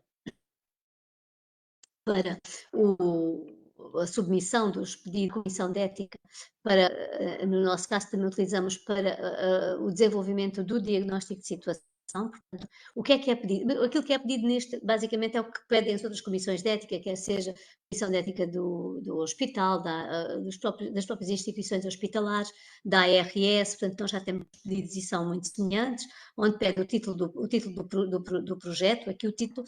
Muitas vezes as pessoas ainda não têm um título do projeto, mas é o título, o que é que se pretende sobre o diagnóstico, porque o que se pede à Comissão de Ética não é uma autorização ou um parecer para o desenvolvimento do projeto, é um parecer para o desenvolvimento do diagnóstico de situação, porque aqui é no diagnóstico que vão ser utilizados, portanto, aqueles dados, que vão ser colhidos os dados.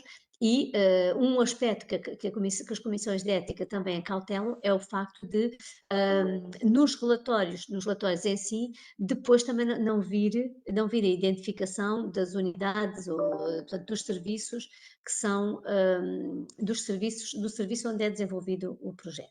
Portanto, aqui os responsáveis, um resumo do projeto, a fundamentação e pertinência daquele estudo, do estudo diagnóstico, os objetivos, e aqui é o objetivo do diagnóstico, estamos ainda a falar só do pedido para realizar o diagnóstico, quem é a amostra, a quem se vai direcionar, os procedimentos metodológicos, portanto, como é que são recolhidos os dados, que instrumentos é que vão ser, também que os instrumentos, eles vêm aqui em baixo, portanto, mas como é que vão ser feitos todos os procedimentos para a colheita dos dados, os instrumentos de avaliação, quais são os instrumentos que vão ser utilizados e que têm de ser anexados, porque a Comissão de Ética vai debruçar-se também muito sobre se algum dos dados que são colhidos, portanto, poderão identificar as pessoas, portanto, como é que se vai proceder para a recolha dos dados, como vai ser mantida a confidencialidade nestes registros,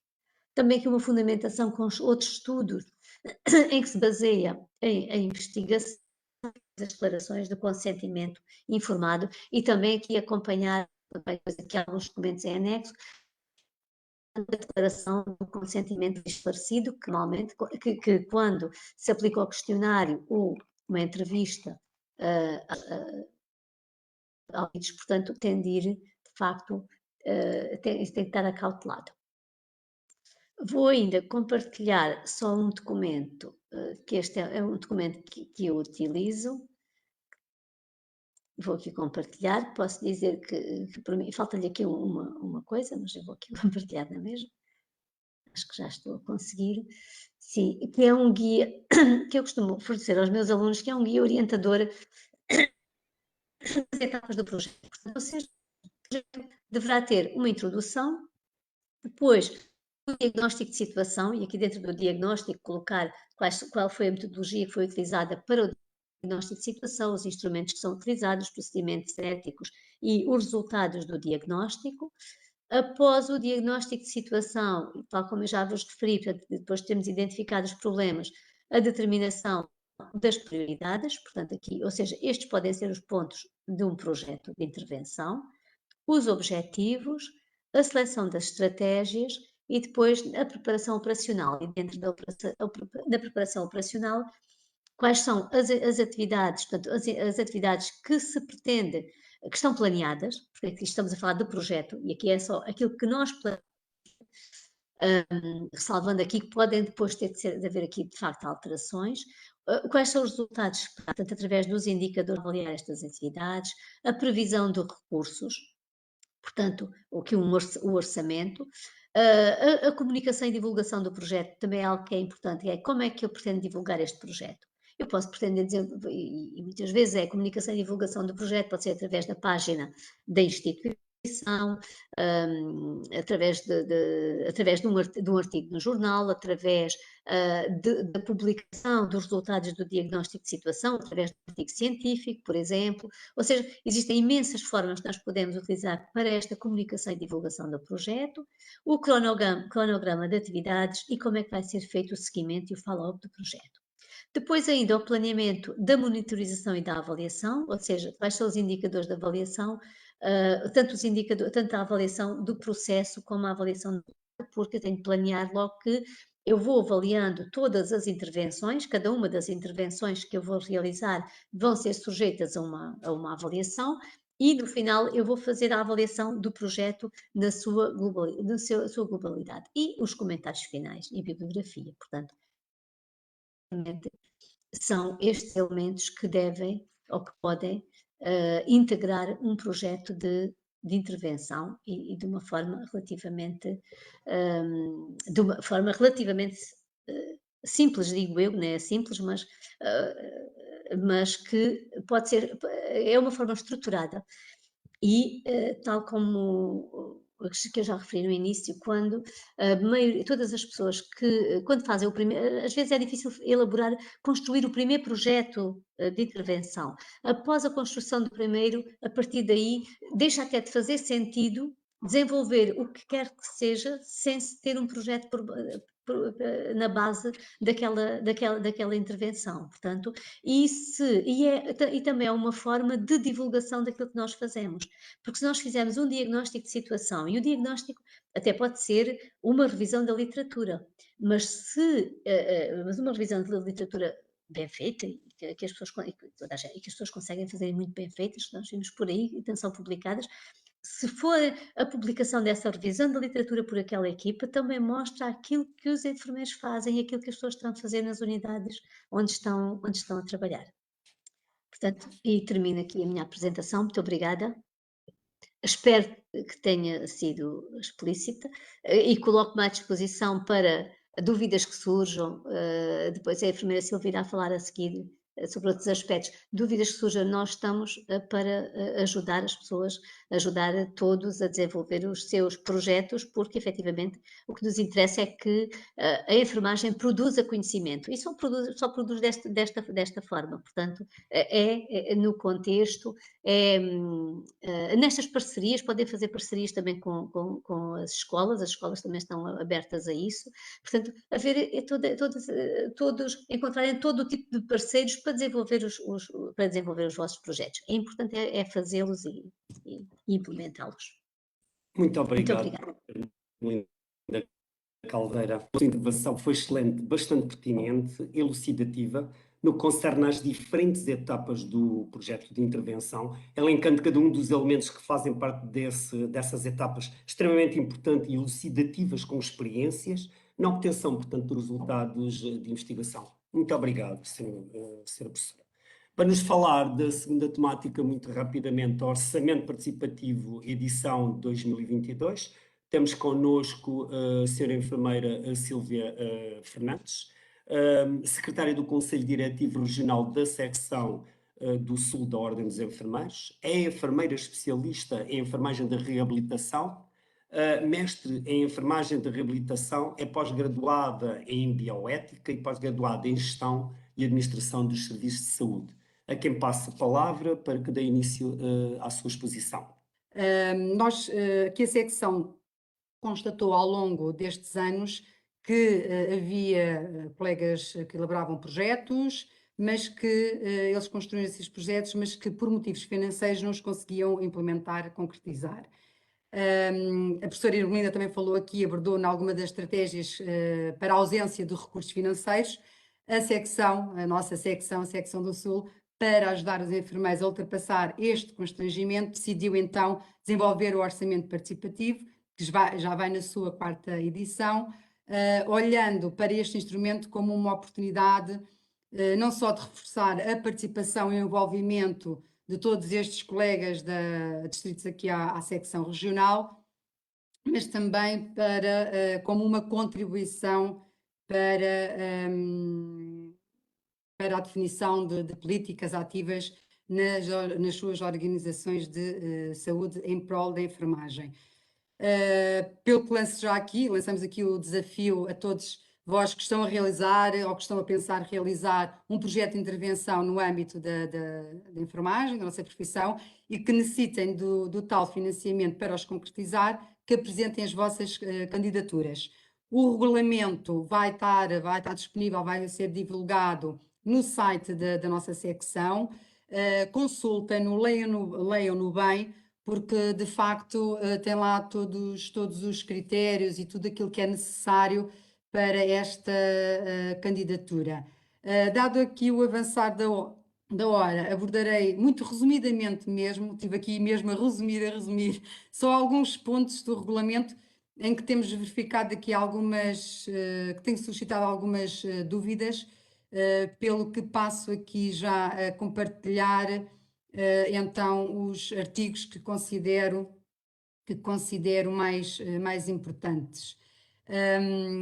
Dizer-vos aqui que a nível teremos a recepção dos projetos até o dia 1 de agosto, depois vão-se proceder à avaliação, à apresentação da lista, pronto, um conjunto de procedimentos que depois o importante será aqui a publicação da lista. Estejam atentas a estas datas, que é a publicação daqueles que são aceitos ou excluídos, no dia 16 de setembro, e depois há uma votação online, por isso são os membros, os projetos são apresentados e são publicados, divulgados no site, e depois vai haver uma votação pelos membros pertencentes à secção do Regional do Sul, e depois serão divulgados no dia 7 de outubro os resultados. Será o CDR, pronto, a divulgar, o Conselho Diretivo, então, a divulgar esses resultados, e eles vão ser apresentados numa forma mais simples daquilo que foi apresentado a nível pela professora Irmelinda, mas pronto, será apresentado em formato Word, mas é como vos digo, consultem o regulamento, se houver alguma dúvida podem enviar para o mail do orçamento. Ele vai conter resumidamente o nome do projeto, o âmbito, o público-alvo, os objetivos, a descrição, o cronograma e o orçamento. E aqui atenção, porque o orçamento descritivo, quando pedimos o orçamento descritivo dos custos do projeto, tem mesmo que ser uma descrição daquilo que vocês pretendem mesmo que seja depois adquirido. Só alertar para que estes equipamentos, pronto, que somos nós que os adquirimos, vocês fazem a descrição, identificam os locais, mas que tem que ser em fornecedores aqui de portugueses, porque isto depois também tem a ver com coisas meramente contabilísticas, mas pronto, só aqui alertar, porque depois pode ser um dos vossos constrangimentos. Aqui a nossa comissão de análise é constituída por um elemento de cada órgão social aqui da secção, e depois estes projetos são considerados elegíveis.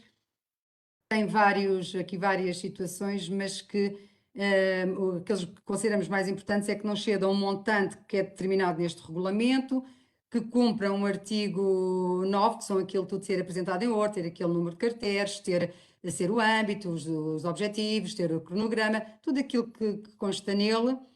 E depois temos aqui, só com motivos de exclusão, requisitos de exclusão, não podem ser projetos que estejam integrados em ciclos de estudo ou formação pós-graduada. É um do requisito de exclusão e que também não cumpram todos aqueles critérios que estão estipulados no artigo 9º. Isto é uma forma muito resumida, é como vos digo, vai estar disponível no site da Ordem, na secção do Sul, o regulamento. Qualquer dúvida que tenham, podem enviar para este e-mail, que depois nós entraremos em contato com a professora Irmelinda, que nos vai ser aqui muito útil nesta ajuda e também a ajudar-vos a esclarecer alguma dúvida relativamente aqui à situação do orçamento em si. Também depois teremos todo o gosto em esclarecer algo que possa vir a suscitar dúvida. E pronto, passo agora novamente a palavra ao colega Francisco, porque é como vos digo, temos aqui algumas questões que eu vi e bastante interessantes e que a professora Irmelinda vai com certeza aqui ajudar-nos a esclarecer os colegas. E obrigada por este momento. E Irmelinda, mais uma vez, obrigada pela tua partilha. Muito obrigado, enfermeira Silvia, pela sua curta intervenção, mas bastante clarificadora e explicativa sobre o orçamento participativo, edição 2022. Debate, existem aqui tantas, são tantas, que tive aqui alguma dificuldade em selecionar, porque todas elas me parecem pertinentes e importantes. Selecionei algumas, mas antes de passar efetivamente à professora Irmelinda, porque é o grosso das questões que estão dirigidas. Quero então fazer aqui uma outra questão que me surgiu acerca do orçamento participativo, sendo ele tão importante, portanto, uma excelente oportunidade para os enfermeiros participarem no desenvolvimento da profissão. Pergunto então se existem algumas áreas previamente definidas ou os enfermeiros podem concorrer, portanto, com projetos de intervenção em diversas áreas. Portanto, é criatividade, é isso mesmo? Sim. E são todos elegíveis ou não? É essa a questão. São elegíveis de acordo com os critérios e as áreas de intervenção da enfermagem, os cuidados que envolvam, não é? Os cuidados de enfermagem que estejam projetos de intervenção na nossa área do cuidado e que não constituam trabalhos para os ciclos de estudo e pós-graduações. Aí há essa ressalva. Muito bem, obrigado. Então, eu faço já duas questões, agrupando duas, da professora Irmelinda. Uma delas é, pode-se intervir e desenvolver utilizando já um pré-realizado, um diagnóstico pré-realizado, isto é, e atualizado, ainda seja por outra pessoa ou grupo? E outra questão é, qual é a diferença entre o focus group e a apresentação de informadores-chave? Conseguiu perceber as professora Irmelinda? Sim, percebi. Qual é a diferença? Eu vou até começar aqui pela última.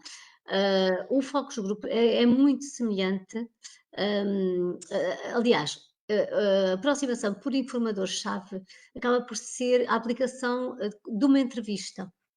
O focus group funciona de forma diferente. O focus grupo que também pode ser utilizado pode ser utilizado para este intento e é mesmo muito importante, eu própria já utilizei. O focus grupo, existe um moderador do focus grupo e cada pessoa, cada perito, podem ser também peritos ou os elementos da equipa, vão efetivamente falando sobre ou expondo as suas ideias acerca daquele tema. A aproximação por informador-chave, e aqui é diferente porque é uma entrevista individual, Portanto, aqui é feita uma entrevista individual a cada um desses peritos e depois os elementos do grupo, da equipa, do projeto, vão trabalhar estes resultados, estas entrevistas, e isto vai resultar então no resultado do diagnóstico. Portanto, enquanto que o focus grupo, portanto, as pessoas estão juntas, expõem as suas e apresentam cada um efetivamente as suas ideias. Não sei se fui clara na resposta à colega. Relativamente a utilizar um diagnóstico, pode efetivamente, porque os diagnósticos, aliás, o diagnóstico nunca está completo. E vamos pensar num diagnóstico que foi feito, vamos imaginar, há 2 anos, numa determinada unidade. Deverá ser efetivamente deverá ser atualizado para o momento. Portanto, pode ser atualizado, repetir ou acrescentar mais entrevistas. Isso até enriquece um diagnóstico. Se nós tivermos um diagnóstico, por exemplo, vamos pensar nas quedas num determinado serviço. Foi feito um diagnóstico daquela situação há 1 ano atrás ou há 2 anos. Agora, se nós dermos continuidade àquele diagnóstico, até podemos comparar já os resultados que nós temos neste momento com os resultados o que é que nós tínhamos no momento anterior. Portanto, se não houve nenhuma intervenção, possivelmente a situação estará muito semelhante. Se houve algumas mudanças, é lógico que se houve mudanças e houve num ano, há sempre mudanças nos serviços, às vezes pode haver para melhor ou não, mas houve mudanças efetivamente e isso altera aquela situação. Mas podemos utilizar o diagnóstico e acrescentá-lo e melhorá-lo e dar continuidade. Aliás, isto vai sendo sempre um ciclo, porque eu posso fazer, aliás, quando eu faço a avaliação final de um projeto após a intervenção, é como se estivesse novamente a fazer, eu vou aplicar, vamos imaginar que até aplico o mesmo questionário, é quase como se estivesse a diagnosticar novamente a situação naquele momento. Isto é como mal comparado, que não queria aqui comparar, por exemplo, com a investigação-ação, não é? Quando se está a fazer investigação-ação, que funciona por ciclos e que o ciclo é sempre este, faz-se o diagnóstico, planeia-se as intervenções, executa-se, avalia-se, volta-se ao diagnóstico e vai sendo cíclico e aqui pode funcionar efetivamente da mesma forma. E pode e deve até ser utilizado o trabalho que é feito, portanto é um trabalho que nunca deve ser desperdiçado esse trabalho. Deve ser atualizado, portanto, para o momento, para o presente. Muito obrigado. Há aqui mais 2 questões que eu gostaria de fazer, professora. Em relação à técnica de comparação, por baixo, quando se compara um problema com o outro, não são atribuídos critérios a cada um. É a questão que a colega faz e parece bastante pertinente. Depois há um outro que a colega diz que gostaria de saber se quando existe já um problema identificado, se é necessário fazer o diagnóstico de situação, se ele já foi identificado previamente. E quando se pretende reativar um projeto, o que será necessário ou qual é o mais adequado, diz aqui a colega. Era uma questão que eu gostaria de ver clarificada, estas 2. Bom, quando se pretende reativar um projeto, é efetivamente reativá-lo, né? É reativar o projeto, é rever, depende do momento, a resposta é muito semelhante à anterior, depende do momento em que foi desenvolvido esse projeto, qual é o ponto de situação do projeto, mas pode sempre, às vezes o que é necessário, e partimos sempre daqui, se o diagnóstico que deu origem àquele projeto foi desenvolvido há muito tempo atrás, é sempre importante fazer um novo diagnóstico, mas isso não impede que depois, em termos das intervenções e todo o procedimento, se mantenha o mesmo projeto que já está a ser desenvolvido, até tem todo o interesse, é um projeto que já foi desenvolvido, que até tinha bons resultados, tem todo o interesse em manter-se esse projeto. Portanto, dar-lhe ali um refresh, efetivamente, mas manter o projeto. E agora perdi-me aí nas outras questões, tinha a ver com a comparação a comparação Era por a pares. comparação em relação à técnica de comparação por pares. A colega questiona quando se Se existem compara um problema critérios. com o outro, não são atribuídos critérios a cada um. Não, por norma não.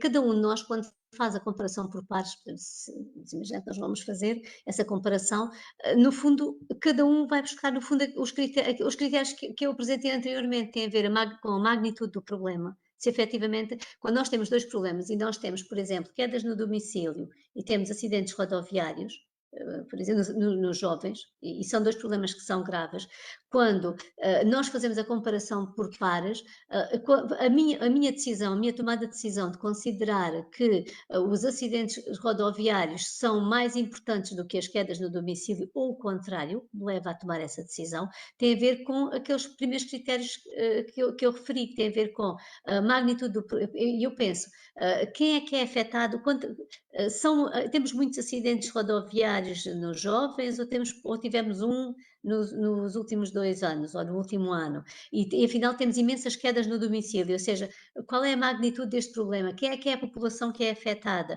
Quais são as consequências que surgem de cada um destes problemas? É isso que me leva a tomar a minha decisão para definir se aquele problema para mim é mais ou menos importante do que o outro. Portanto, mas não existem os critérios serão efetivamente estes. A comparação por pares funciona desta forma. Um exercício podem fazer, não através de um projeto, agora aqui é em jeito de brincadeira, quem tiver filhos, quando chega o Natal, quando eles pedem várias coisas, não é? A nós perguntarmos, queres 3 prendas, queres uma PlayStation, queres um computador e queres outra coisa qualquer, então vamos lá aqui ver, entre o computador e a PlayStation, para ti o que é mais importante? Então agora entre o computador e o outro, e o telemóvel, o que é? E conseguir chegar isto é uma forma de um treino também para fazermos a comparação por pares, mas funciona desta forma, efetivamente. Penso que Pois havia é, outra questão. há aqui uma outra questão que é, a colega diz que você consigo perceber porque ela é muito longa e eu queria aqui conseguir fazer esta mesma questão. Ela diz que muitas das vezes a candidatura para uma candidatura é solicitado já um diagnóstico, contudo não existe tempo para elaborar um diagnóstico de situação adequado e completo, portanto, e junto, portanto, da população que se pretende intervir. E a colega diz que muitas das vezes usa pesquisas de consenso junto dos diferentes profissionais e dos centros comunitários. Portanto, é uma colega que trabalha na IPSS, com os quais trabalhamos. Portanto, ela pergunta, só essa técnica é suficiente? Essa técnica pode ser utilizada, tal como eu disse no início, o percurso que nós fazemos num projeto, as decisões, é sempre do grupo que desenvolve aquele projeto.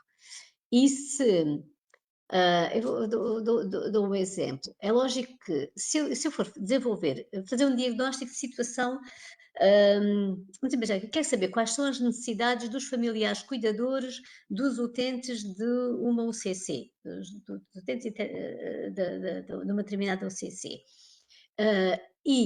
Não tenho, em termos de tempo, torna-se muito complexo eu aplicar entrevistas aos familiares cuidadores daqueles utentes. Eu posso tomar uma decisão, quando eu digo é o grupo daquele projeto, tomar a decisão de fazer entrevistas, não ao fazer um focus group, por exemplo, como já se falou aqui no focus group, não aos familiares dos utentes, mas o meu diagnóstico partir da perspectiva dos enfermeiros, enquanto peritos e enquanto profissionais que lidam diariamente com estas situações, portanto, a perspectiva deles relativamente às necessidades daqueles cuidadores informais.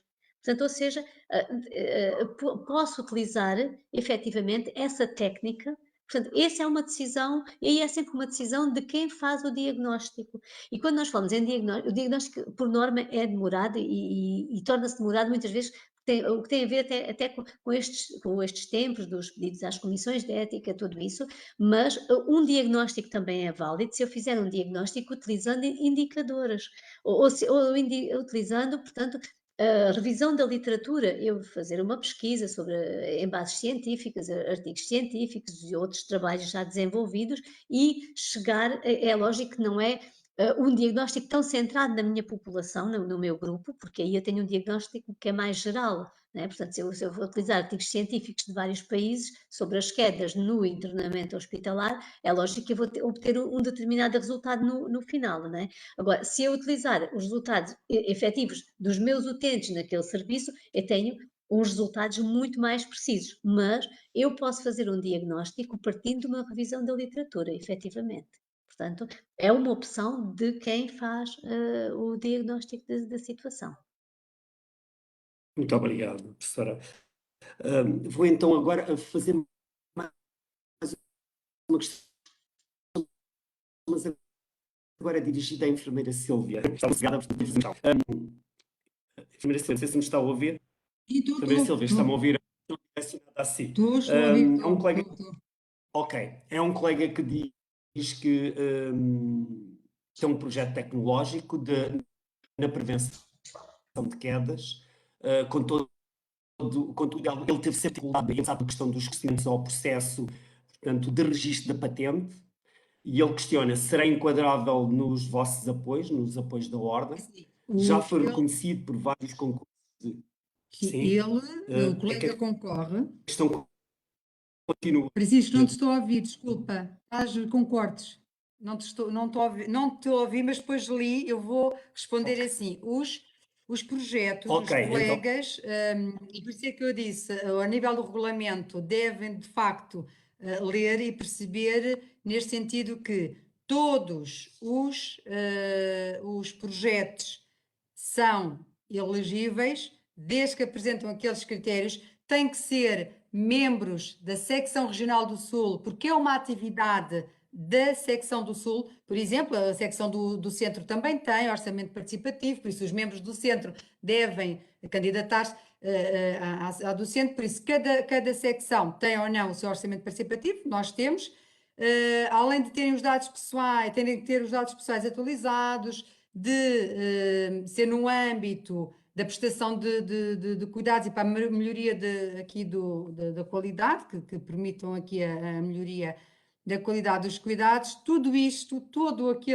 projeto de intervenção nesse sentido, podem candidatar-se. Não, reforço aqui, serem lá dos ciclos de estudo e está integrado numa pós-graduação, ou então também está constituído como firma, pronto, estão lá os critérios.